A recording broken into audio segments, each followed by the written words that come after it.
अगर मैं आपसे कहूं कि एक्शन में हसीना, अरे तो क्यों छूटा बांग्लादेश का पसीना। वो शेख हसीना जो 5 अगस्त को आकर के पूरे बांग्लादेश को संबोधित करती हैं और बताती हैं कि किस दिन हम वापस से भारत से बांग्लादेश जाएंगे और जब जाएंगे तो क्या करेंगे और अगर वो कुछ कर दिए तो क्या होगा। यार जब आपको पता चलेगा तो आप खुद हैरान हो जाओगे कि आगे चल करके आज अगस्त से और दिसंबर के बीच क्या क्या होने वाला है।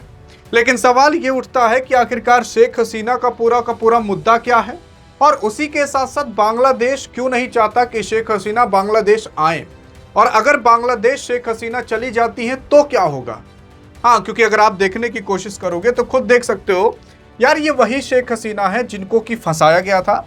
कुछ लोग कहते हैं कि शेख हसीना की ही गलती थी, कुछ लोग कहते हैं कि फंसाया गया था, क्योंकि शेख हसीना जब प्रधानमंत्री हुआ करती थी तब इन्हीं के ही कार्यकाल के अंदर जिस तरीके से भारत के अंदर स्टूडेंट प्रोटेस्ट हुआ था वैसे ही बांग्लादेश में हुआ था। शेख हसीना कहीं और की नहीं बल्कि बांग्लादेश की है, लेकिन शेख हसीना बांग्लादेश से अभी इंडिया आ चुकी हैं। और ये इंडिया आई नहीं है बल्कि इंडिया ने इंडिया में लाया था, और इसलिए लाया था क्योंकि इंडिया को पता चल जा चुका था कि शेख हसीना को मारने के लिए लोग आ रहे हैं। यार कुछ समझ नहीं आ रहा, शुरू से बताओ। देखो मैं आपको बताने की कोशिश करता हूँ। असल में 2024 और 2025 के बीच, ये अगस्त की ही बात है, अगस्त के करीब ही वहां पर प्रोटेस्ट होना चालू हुआ था बांग्लादेश में। तब वहां की प्रधानमंत्री शेख हसीना रहा करती थी। शेख हसीना इकलौती ऐसी मेहरारू हैं, अरे मतलब औरत हैं, जो बांग्लादेश में सबसे ज्यादा लंबे समय तक प्रधानमंत्री रह चुकी हैं। शेख हसीना की बात करें तो ये भी 15-15 साल लगातार अभी प्रधानमंत्री थी, उसके पहले भी प्रधानमंत्री थी। तो शेख हसीना के ऊपर लोग यानी कि ट्रस्ट करते थे, मतलब सोचो मोदी से भी ज्यादा समय तक ये प्रधानमंत्री रह चुकी थी। लेकिन जब शेख हसीना अमेरिका से भिड़ गई तो काफी बड़ी दिक्कत हो गई शेख हसीना को, क्योंकि अमेरिका आया शेख हसीना के पास और अमेरिका ने कहा कि हे शेख हसीना, तुम एक काम करो, क्यों ना हमें तुम एक आइलैंड दे दो, और उस आइलैंड का नाम था सेंट मार्टिन आइलैंड, और वहां पर हम अमेरिका वाले आएंगे, अपनी आर्मी रखेंगे।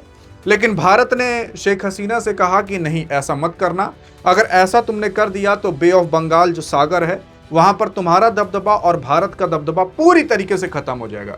तो भारत के कहने पर शेख हसीना ने मना कर दिया, अमेरिका को नहीं दिया Saint Martin island.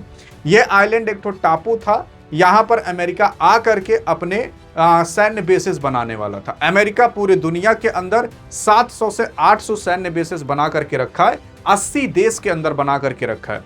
Iran America का युद्ध हो रहा है तो ईरान अमेरिका पर यह वार नहीं कर रहा, बल्कि अमेरिका के माध्यम से जो खाड़ी देशों में बनाए गए उसके सैन्य बेसेस हैं उस पर हमला कर रहा है। वैसे ही एक सैन्य बेस ये बनाना चाहता था बांग्लादेश के अंदर, और बांग्लादेश का एक ठो सेंट मार्टिन आइलैंड था वहां पर।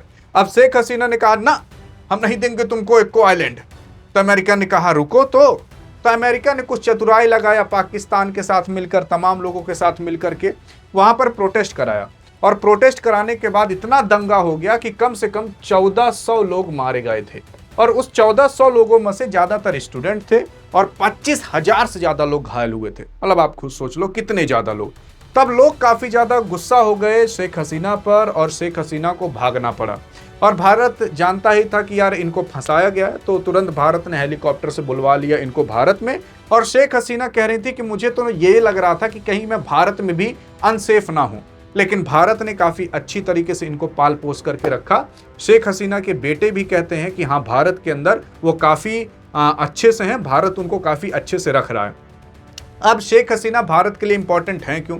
अरे यार इसलिए इंपॉर्टेंट है क्योंकि जब तक शेख हसीना बांग्लादेश में थी तब तक भारत और बांग्लादेश के बीच बहुत अच्छे रिश्ते थे, काफी अच्छा खासा ट्रेड होता था। भारत बांग्लादेश के बीच कम से कम 3-4 ट्रेनें हमेशा दौड़ा करती थीं, लेकिन अब वो सारी ट्रेनें बंद हैं।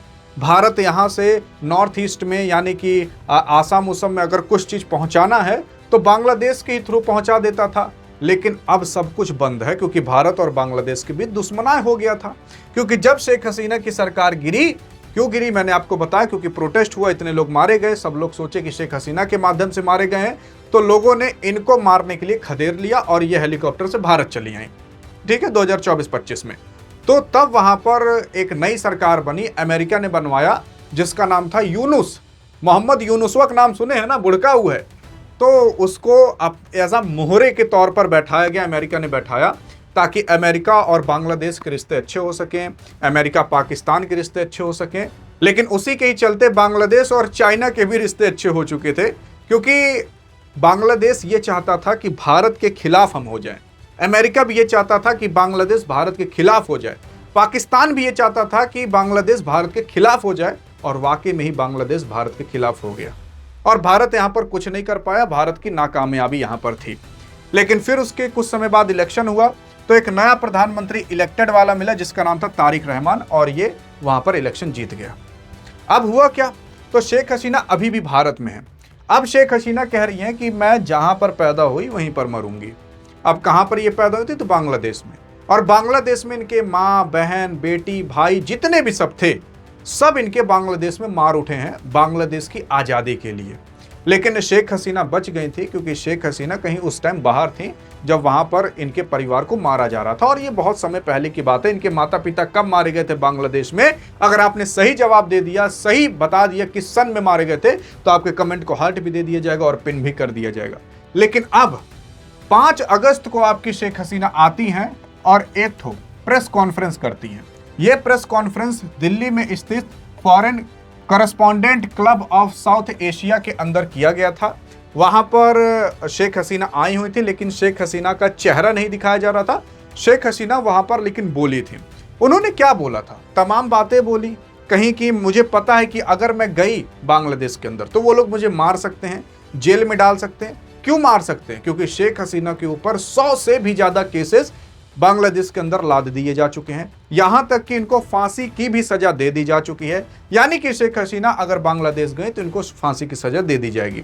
वहां की सरकार से पूछा गया था कि अगर शेख हसीना आती हैं तो क्या करेंगे आप, तो इन्होंने कहा कि देखो, शेख हसीना आती हैं तो उनका खुद का विचार है, लेकिन अगर वो आती हैं तो कानूनी तौर पर हम उन्हें जेल में बंद कर सकते हैं।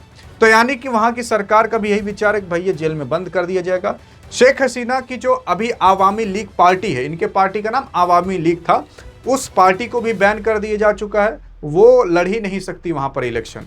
तो अब होगा क्या अगर ये चली भी जाती हैं तो भैया देखो, वही मैं कह रहा हूं, दिसंबर तक ये जाएंगी, और दिसंबर से पहले नहीं जाएंगी, दिसंबर के अंदर जाएंगी। तो दिसंबर तक ये इसीलिए टाइम ली होंगी कि ताकि आगे तक जितना भी खेला हो सके, जो कुछ भी हो सके वो कर लें। अभी डायरेक्ट चली जाएंगी तो इनका पावर कुछ है नहीं वहां पर। लेकिन हाँ, ये मानिए अभी भी शेख हसीना के वहां पर काफी समर्थक होंगे। अरे जो औरत 15-20 साल तक प्रधानमंत्री रही हो, आपको लगता है क्या उसके समर्थक टूट गए होंगे? अरे बिल्कुल भी नहीं, अभी भी बहुत मजबूत जड़ें हैं। अगर आप ये सोचते हो कि भारत के अंदर कांग्रेस टूट चुकी है, तो नहीं भैया। आपने देखा कि अभी कॉकरोच जनता पार्टी ने कुछ प्रोटेस्ट क्या किया, बीजेपी पूरी तरीके से टूट गई। वैसी अगर कोई गलती बांग्लादेश के अंदर हो जाती है अभी सरकार के माध्यम से, तो तुरंत ही शेख हसीना की वहां पर मांग उठने लगेगी। लोग कहेंगे अरे हाँ यार, सही था। शेख हसीना ये भी कही थी कि यार आप वेस्टर्न कंट्री को बुलाओ, अमेरिका को बुलाओ, जांच कराओ यहां पर कि मैंने कराया था कि नहीं। शेख हसीना खुद कहती हैं कि मैंने नहीं कराया, जो वहां पर 1400 लोग मारे गए थे, वो विदेशी ताकतें लगी जिन्होंने 1400 लोगों को मरवाया और मुझे फंसाया और मुझे भागना पड़ा। अब यहां पर जब शेख हसीना प्रेस कॉन्फ्रेंस करी, दुनिया भर को संबोधन करी, तो यहां पर ministry of foreign affairs Bangladesh की आती है और कहती है कि भारत ने यह गलत किया, भारत को इस तरीके से मंच नहीं देना चाहिए था, बल्कि भारत ने खुद कहा कि इससे हमारा कोई भी ताल्लुकात नहीं है। इन्होंने कहा इनका खुद का पर्सनल चॉइस था, तो हमने अरेंजमेंट करा दिया, बाकी हमारी तरफ से कुछ नहीं हुआ था, ना हमने कुछ बोला, केवल शेख हसीना नहीं बोला, मीडिया को जो सवाल पूछना था वो पूछ लिया गया। समझ आया? अब यहां पर भैया एक और मुद्दा उठ रहा है। एक तो क्रिकेटर थे, ये क्रिकेटर बांग्लादेश के पूर्व कप्तान भी रह चुके हैं। हाल फिलहाल इनकी उम्र लगभग 39 हो चुकी है, मतलब 40 साल के हो चुके हैं। मार्च में ये 40 साल के हो जाएंगे, इसी जो अगला साल आएगा। तो जब 40 साल के हो गए, मतलब यानी कि संन्यास ले चुके होंगे। काफी लोग इनको जानते भी होंगे। अगर आप इनको जानते हो इनका नाम, तो कमेंट में बताइएगा, आपके कमेंट को हार्ट दे दिया जाएगा, आप जान जाओगे इनका नाम क्या है। तो ये भी शेख हसीना के साथ थे उस मीटिंग में, मतलब ऑनलाइन तौर पर, ऑफलाइन तौर पर वहां पर मौजूद रहे होंगे। तो क्या हुआ ना कि अभी इनके घर पर भी इस तरीके से बोतल में पेट्रोल डाल करके फेंका जा रहा है, अब इनको मारा जा रहा है। तो अगर आप सोचते हो कि भारत के अंदर ही कुछ गुंडागर्दी वाले लोग हैं, तो नहीं भैया, हर देश में ऐसे कुछ निकम्मे मौजूद रहते हैं। अब सोचो, इनके घर पर जो पूर्व कप्तान रह चुका है, उस बंदे को भी नहीं छोड़ा जा रहा, अब इसकी जान को भी खतरा है। तो ये सब कुछ अभी बांग्लादेश के अंदर हो रहा है। और सुनिए तो सही, हाल फिलहाल अगर आप देखने की कोशिश करोगे तो बांग्लादेश में क्यों सरकार गिरी थी वो तो आपने देखा। अब हाल फिलहाल बांग्लादेश के अंदर वापस से शेख हसीना की जो पुतले थे वो बना बना कर जलाए जा रहे हैं। शेख हसीना की तस्वीर बना करके उस पर पान थूका जा रहा है। काफी अलग अलग हरकतें की जा रही हैं, आप समझ सकते हो। लेकिन हाल फिलहाल शेख हसीना के माध्यम से वापस से कह दिया जा चुका है कि दिसंबर में वापस जाएंगी, भले इनको मार उठे। क्योंकि अब ऐसा कहा जा रहा है कि जो बांग्लादेश है वो एक पाकिस्तान बनता हुआ चला जा रहा है। क्योंकि 1971 से पहले ये बांग्लादेश पाकिस्तान ही कहलाता था। इंदिरा गांधी की सरकार ने आजाद कराया था बांग्लादेश को और बांग्लादेश तब बांग्लादेश बना था। तो ये पूरी की पूरी सच्चाई है। बाकी अब हाल फिलहाल बांग्लादेश पाकिस्तान क्यों बन रहा है यार, ये मैंने आपको पिछली वीडियो में बताया था। क्योंकि पाकिस्तान और बांग्लादेश के बीच सीमा समझौता हुआ है, बल्कि सीमा सटती नहीं तब भी बांग्लादेश के अंदर पाकिस्तान अपने आतंकवादियों को भेज रहा है। क्यों भेज रहा है? क्योंकि ताकि भारत के ऊपर अटैक कराया जा सके। और इसी वजह से बांग्लादेश स्टेबल नहीं हो पा रहा। आप सोच रहे होगे कि ये अफजली कौन करता होगा? ये पाकिस्तान के ही कुछ वहां पर निकम्मे बैठे हुए हैं। पाकिस्तान कहता होगा शेख हसीना अगर कुछ बोले तुरंत शेख हसीना फोटो वोटो बनाओ और वहां पर आग जलाओ, उनकी तस्वीरें जलाओ, उनका पुतला जलाओ, अगर उनका कोई साथ दे उनको मारो। ये पाकिस्तान कहता होगा। यही सच्चाई है। और क्या आपको लगता है कि आपके पास इतना टाइम होगा, नॉर्मल लोगों के पास इतना टाइम होता है कि चले इतना बड़ा रिस्क उठाएं? भारत में भी अगर ऐसा हो जाएगा तो आप जाकर नहीं किसी के घर पर इस तरीके से पेट्रोल भर करके फेंकोगे? कोई नहीं फेंकता यार। वो कुछ उपद्रवी होते हैं जो हर देश के अंदर मौजूद होते हैं। तो सच्चाई ये है। बाकी आई थिंक अब आप समझ चुके होंगे क्या होने वाला है। और शेख हसीना अगर बांग्लादेश के अंदर गई और जिंदा रह गई तो 6 महीने के अंदर आपको सरकार वहां पर पलटते हुए दिखाई देगी। यह अभी लिख कर रख लीजिए। और मैंने आपको बताया था आज से 2-4 महीना पहले कि शेख हसीना बांग्लादेश वापस जाएंगी। और दिसंबर का महीना ही मैंने आपको बताया था। और दिसंबर के महीने में ही जाएंगे। क्यों?